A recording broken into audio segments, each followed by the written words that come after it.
Assalamualaikum warahmatullahi wabarakatuh. Alhamdulillah bisa bertemu dengan Ustadz dan Ustazah di sini. Saya nggak bisa mengikuti gaya seperti Ustadz Pujiono tadi.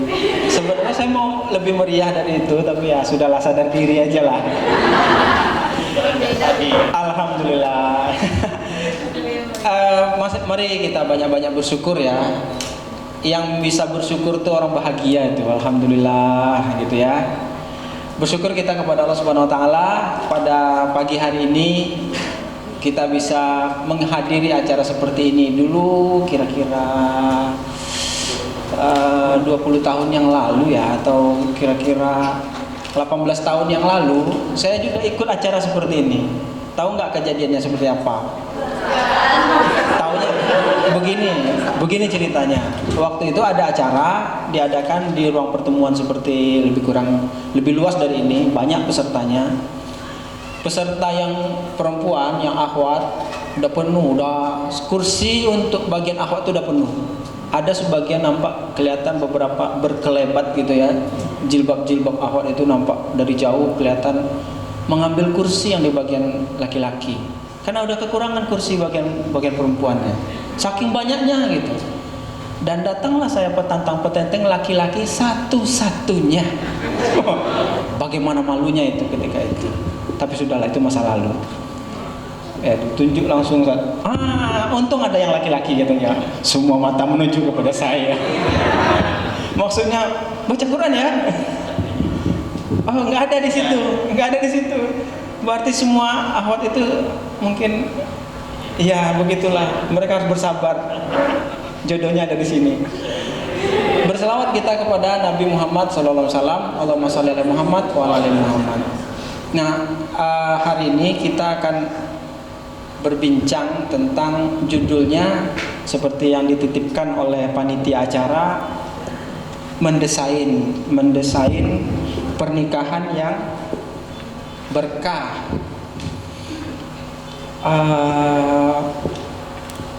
Kita lebih banyak berkisah, tidak usah banyak teori ya.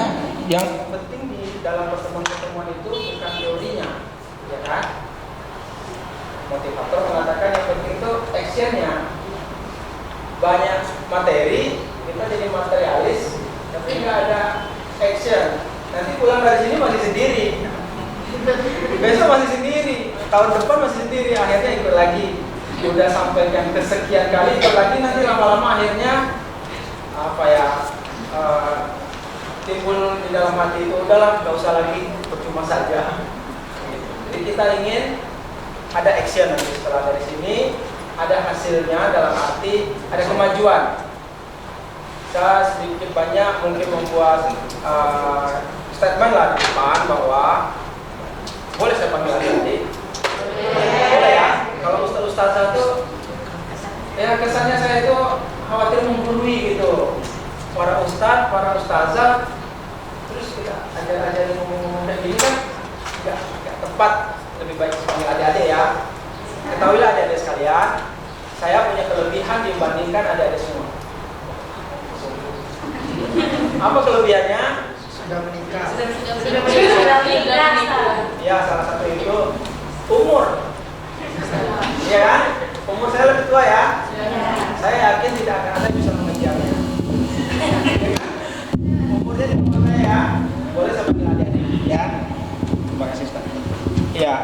Jadi adik-adik sekalian, saya mungkin waktunya setengah jam, nanti Bu Feni setengah jam, Kak Feni setengah jam. Jadi setelah itu kita akan diskusi. Diskusinya artinya kami ingin tahu apa yang kalian pikirkan. Kayak gitu. Ya, jadi setengah jam. Kalau sekarang 9.45, saya jam 10.15 saya berhenti. Nanti beliau setengah jam. Sisanya kita diskusi. Coba sekarang di dalam kepalanya tentu ada nih yang berputar-putar ini, tanda tanya gitu ya.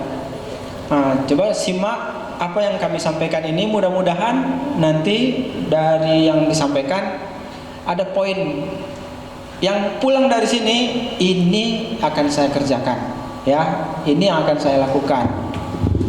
Judulnya ada tadi mendesain pernikahan penuh berkah. Kita ambil dulu kata-kata awal desain. Desain itu artinya apa? Dirancang. Ketahuilah bahwa tidak ada yang terjadi begitu saja tanpa sebuah proses. Ada yang kita lakukan dahulu untuk mendapatkan sesuatu. Manjada wajada. Apa usahanya mau nikah? Ya, saya jalan-jalan ke Gramedia. Memang ke jalan-jalan ke Gramedia bisa menikah? Nggak cocok ya. Ada usaha. Usahanya apa? Karena kita ingin mendesain sebuah pernikahan. Pernikahan dalam pemahaman kita adalah ibadah. Ibadah itu apa syaratnya? 2 ya. Niat ikhlas. Kedua, sesuai dengan sunnah Nabi. Apabila niat salah, maka salahlah keseluruhannya. Apa contohnya orang yang salah niat? Contoh nih, salah niat. Contohnya, ini menurut saya nih, entah ada referensi apa enggak.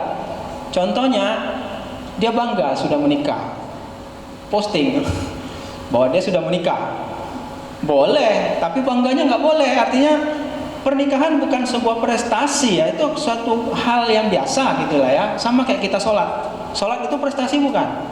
Tergantung sudut pandang ya. Karena itu memang sudah kewajiban kita, hamba Allah itu ya harus tunduk dan taat. Salah satunya pernikahan adalah ibadah, kita lakukan karena kita taat. Jadi kita landasi niatnya seikhlas mungkin agar diterima. Nah, agar diterima amal kita. Pernah dulu ada kegiatan aksi besar-besaran umat Islam 212. Banyak orang berangkat, banyak foto-foto di timeline media sosial itu. Nah, kemudian ada yang mengatakan tidaklah sama orang berjuang dengan tidak berjuang. Yang tidak berangkat berarti tidak berjuang, seolah-olah begitu ya. Dibalas sama yang tidak berangkat. Apakah kamu sudah yakin amalmu diterima? Kan kayak gitu. Jadi nggak boleh kita merendahkan yang lain ya. Kita nggak boleh kita merasa sudah hebat ini menikah. Niat kita perbaiki dari awal, jauh-jauh. Karena nanti bisa salah. Niat orang yang pamer, orang yang ingin dianggap lebih ketika menikah. Nah itu cenderungnya membuat jalannya pernikahan ke depan penuh dengan ya hal-hal yang tidak terduga, yang akhirnya kena batunya lah gitu. Mending kita jaga niat ini dari awal pernikahan kita semua karena Allah, lillahi ta'ala. Lillahi ta'ala itu artinya siap menerima, ridho, ikhlas. Kok dapatnya seperti ini? Bayangannya seperti artis sekarang siapa? Yang artis Shopee itu siapa namanya? Ya nggak tahu ya. Ya artinya tidak seperti itu. Yang kita harapkan bukanlah casing, bukan penampilan, bukan apa yang terlihat di luar. Tapi yang kita harapkan adalah diterimanya ibadah kita pernikahan ini oleh Allah sebagai ibadah yang membawa berkah gitu ya. Ujungnya adalah keberkahan. Ya kalau di dalam panjangnya kehidupan ini yang kita cari itu apa? Bukan status, bukan gengsi ya, bukan biar dibilang hebat, bukan like dan komen netizen, bukan subscribe. Yang kita harapkan adalah keberkahan. Karena para ustadz dan ustazah tentu makna berkah paham. Paham pasti ya? Apa berkah? Barokah. Iya. Iya, dalam bahasa Arab pasti ada. Terminologi bahasa Arab itu mengartikan satu kata saja tuh banyak. Berkah, numu tidur ya tadi. Berkah itu bertambah. Yazid, ya dia ada artinya tumbuh dan tambah, meningkat, bertumbuh Ustaz. Yang tumbuh apa? Bukan lingkar perut misalnya. Itu kalau ada yang kayak gitu itu lain tuh. Artinya itu bertumbuh juga. Tapi bertumbuh kita meningkat seperti kita menaiki tangga. Bayangkan tangga, saya sebut tangga seperti apa? Tangga kayu, apa tangga naik tingkat gedung gitu? Bukan yang seperti eskalator ya, naik 1, 2, 3, 4, meningkat. Adik-adik sekalian, jadi meningkat diri kita yang ketika kita jomblo ini, begitu masuk ke jenjang pernikahan ada peningkatan. Kita yang tanggal hari H pernikahan di tahun kedua setelah pernikahan ada peningkatan. Kita bandingkan diri kita yang tahun ini dengan tahun yang dulu. Jangan sekali-kali membandingkan pernikahan kita dengan pernikahan kawan kita atau dengan pernikahan artis Aurel, Atta Halilintar. Enggak sebanding, nanti kita menghinakan diri sendiri. Supaya tidak menghinakan diri sendiri, jangan sekali-kali membandingkan diri kita dengan orang. Bandingkanlah diri kita dengan diri kita juga. Ada peningkatan. Itulah keberkahan. Keberkahan itu bertumbuh, bertambah. Arti yang lainnya eksis dan langgeng. Eksis itu artinya kuat kokoh, tidak tergoyahkan. Kita pertahankan keberkahan itu. Ini banyak mungkin diulas-ulas di dalam banyak buku ya, termasuk lapis-lapis keberkahannya Ustadz Salim Fillah itu ya. Makna dari keberkahan langgeng.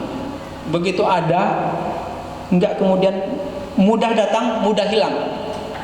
Cintanya sementara. Kalau bisa terus bertambah, subur, bertambah besar, bertambah banyak.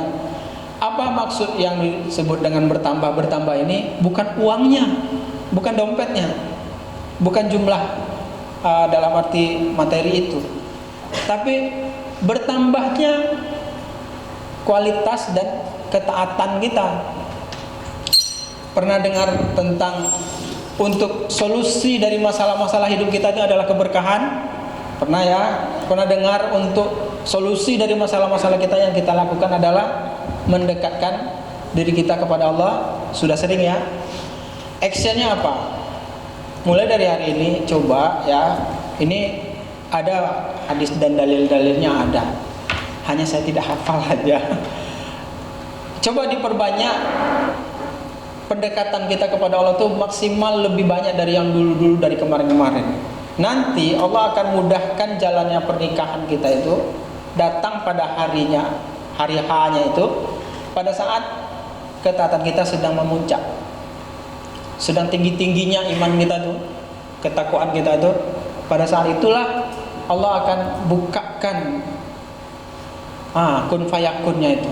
Kita nggak tahu bagaimana ceritanya sampai akhirnya mudah. Apakah Imam Hasan Al Basri atau apa itu ya? Pernah ada ceritanya begini. Orang itu nggak punya anak, mau punya anak, apa kata beliau? Banyak-banyak beristighfar. Orang itu kesusahan hidupnya, minta resep, apa solusinya? Banyak-banyak beristighfar. Apa-apa? Banyak-banyak beristighfar. Dan bahkan saya dapat definisi baru ini tentang istighfar. Astagfirullahaladzim, astagfirullahaladzim itu bukan ketika kita berbuat salah atau berdosa saja. Itu sudah tentu. Kalau ada orang yang tergelincir berbuat maksiat, dosa, kemudian dia bertobat, itu sudah seharusnya ya, sudah wajar, sudah betul gitu. Tapi ada definisi baru lagi. Bukan baru sebenarnya, saya yang baru tahu. Selesai melakukan suatu kebaikan, beristighfar juga. Loh, kok bisa begitu? Karena kita tidak tahu tadi amal yang kita lakukan ini sudah sempurna atau belum.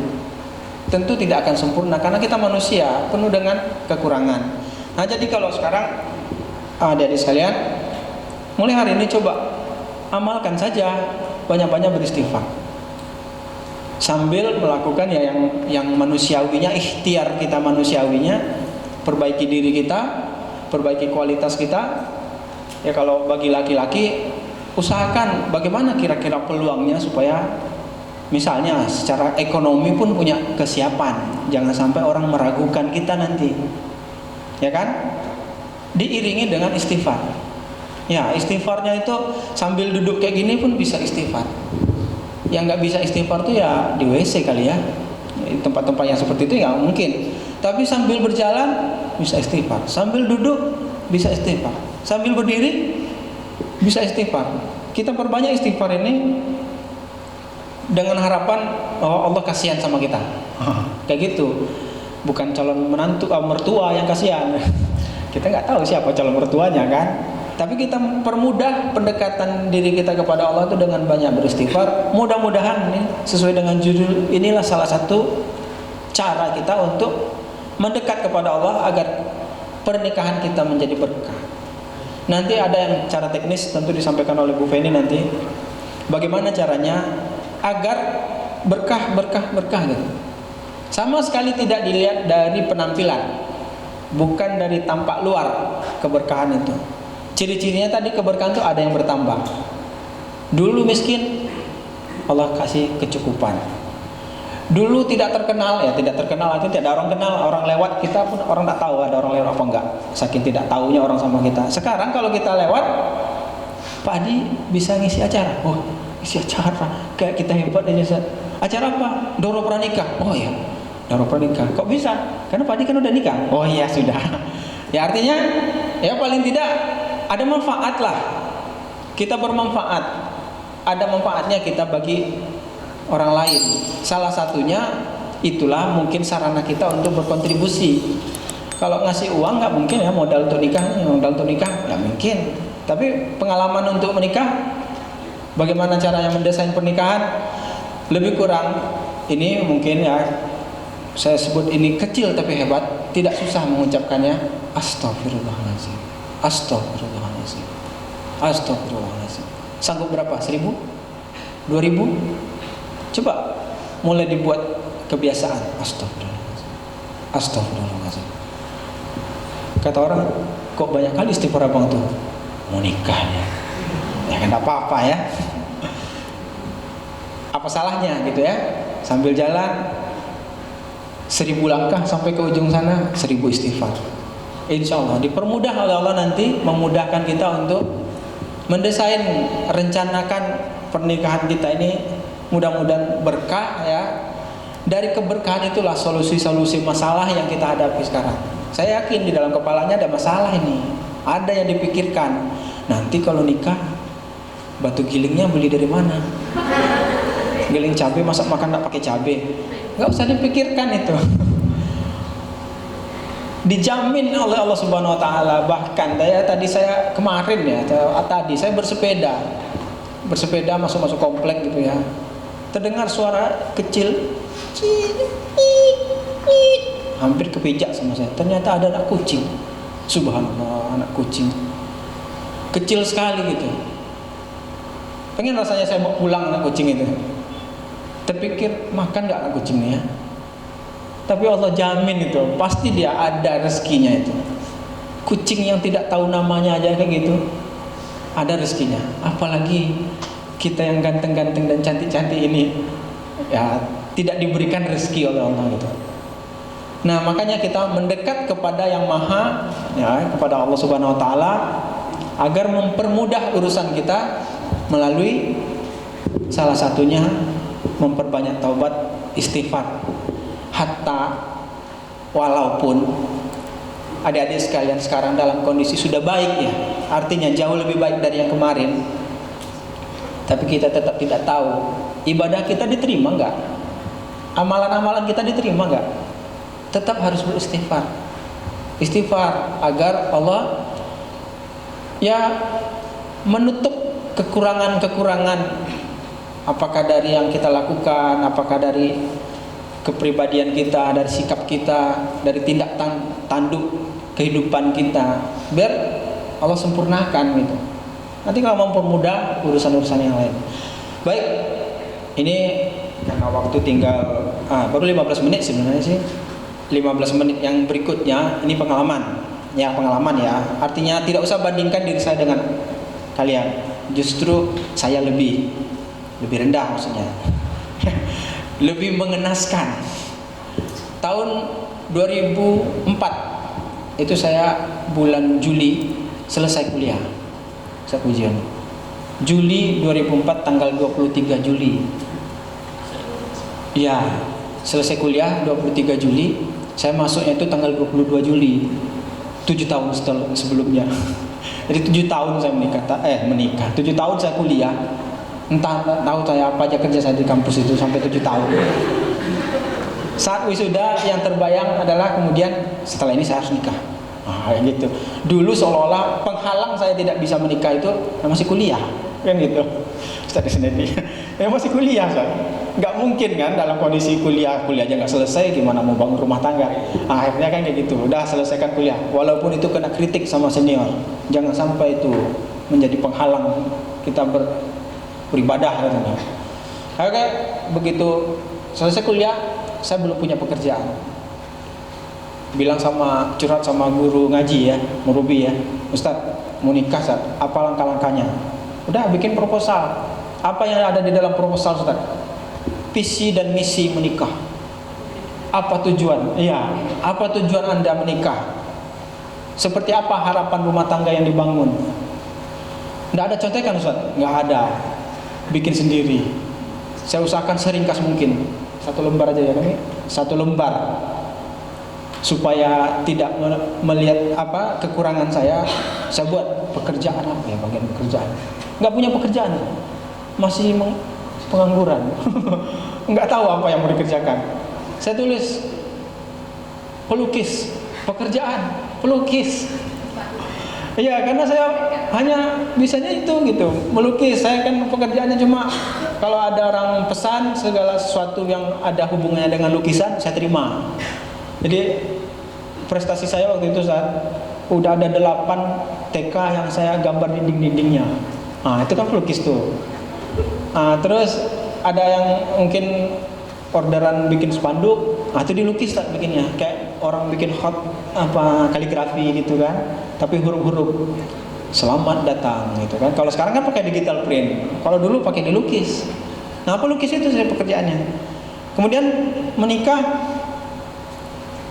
berhasil lah, anggaplah sudah selesai urusan hari H-nya, sampailah perjuangan ke situ gitu ya, dibantu sama kawan-kawan itu urunan mereka membantu saya. Nggak ada pekerjaan, tinggal di rumah mertua. Dan ternyata dikaji-kaji ke belakang, bukan cuma saya yang tinggal di rumah mertua. Apakah harus malu? Nggak malu-malu juga lah. Dikaji-kaji, Ustaz, ternyata Nabi Musa juga tinggal di rumah mertua. Betul nggak, Ustaz? Nabi Musa ketika menikah dengan anak Nabi Syuaib alaihissalam gitu ya, ternyata Nabi Musa itu harus tinggal sesuai dengan perjanjian pernikahan mereka, bahwa Nabi Syuaib mengharuskan menantunya tinggal 8 tahun kalau tidak salah, tinggal di rumah mertua. Jadi saya ada ambil kesempatan 8 tahun tinggal di rumah mertua, Ustaz. Ya, artinya bukan seperti itu juga ya. Artinya itu hal yang normal-normal saja, yang penting ada keridhaan dari orang tua kita gitu ya. Nah, kemudian juga saya tengok-tengok ke kebudayaan di Indonesia ini, ada kebudayaan di Madura itu juga seperti itu, Ustazah. Jadi di Madura itu menantu laki-laki itu tinggal dulu serumah dengan rumah induk. Ada maksud di dalamnya, diceritakan oleh pakar pendidikan bahwa mereka sampai punya anak pertama, kemudian anaknya siap untuk sekolah gitu, itu dididik di rumah orang tua. Kenapa? Karena pasangan yang baru ini dia tidak punya pengalaman dalam mendidik anak. Iya kan? Baru nikah langsung pergi dari rumah mertua, tinggal sendiri, berdua saja. Begitu lahir anaknya kelabakan, anak menangis tengah malam, nggak tahu apa yang dilakukan gitu ya. Nah, itu pentingnya kita tidak juga jauh-jauh dari orang tua. Ini pilihan sebenarnya, tapi di sini akan kita rasakan nanti pengalaman-pengalaman seperti ini. Ini tidak perlu dirancang-rancang betul, tapi ini sekedar pengalaman ya, kita berbagi-bagi. Ada pasangan yang seperti ini, menikah. Setelah menikah, istrinya melanjutkan pendidikan, berangkat ke Amerika, terpisah jarak, LDR, long distance relationship. Suaminya di Indonesia, istrinya di Amerika. 2 tahun lagi bisa bertemu lagi. Kayak mana rasanya itu kayak gitu tuh? Menikah sama dengan tidak menikah gitu. Nah yang kayak gini-gini kan hal-hal yang mungkin di luar dugaan ya. Tapi ya ini perlu kita tahu. Kita mungkin kalau bisa rancanglah pernikahan itu tidak perlu harus tergesa-gesa, tidak perlu harus berlomba, bukan perlombaan, bukan prestasi, bukan saling bersaing satu sama lain. Tidak perlu ada intrik atau seolah-olah kalau saya tidak nikah sama dia nanti ini diambil sama orang. Nggak kayak gitu. Jodoh itu sudah ditentukan, rezeki itu sudah ditentukan. Cara kita mengambilnya kalau bisa sebaik-baiknya dengan cara yang sebaik-baiknya juga. Tidak perlu pakai intrik bahasanya tuh ya. Takut, khawatir rezeki dari Allah, nggak boleh kan? Kalau rezeki tidak akan kemana, akan ke kita juga. Tinggal mempersiapkan diri kita sebaik-baiknya agar semuanya diridhoi, agar semuanya menjadi jalan keberkahan. Nah, mudah-mudahan seperti itu.